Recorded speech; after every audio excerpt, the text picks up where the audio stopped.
Ross Noble, Cranium of Curiosities. 4 stars. Unique show that was mostly improvised. I've seen Ross on many TV shows throughout the years and have always found him very funny.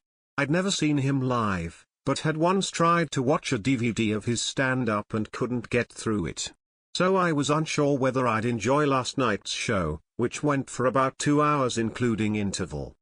Although I knew that Ross has ADHD and a reputation for going off on tangents, I wasn't prepared for quite how much he did this. Honestly, the first half of the show must have been 95% improvised. Much of this was based on characteristics Ross observed of the front row of the audience. If I tried to explain what this involved, there's no way that I could do it justice, as Ross creates alternative worlds where laughs can be conjured out of thin air. But I will say that he wasn't putting people down and the subjects of his crowd work seemed to enjoy it. Ross had what looked like a full house at Frankston Arts Centre eating out of the palm of his hand, despite clearly having barely used any prepared material. I can only imagine that Ross always works like this, so I'd love to know how much material he actually bothers writing.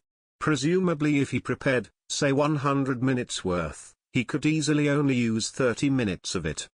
The second half of the show drew on lots of the ideas Ross had improvised in the first half, but also seemed to have a lot more prepared material. Both halves of the show were very good, despite the different approaches.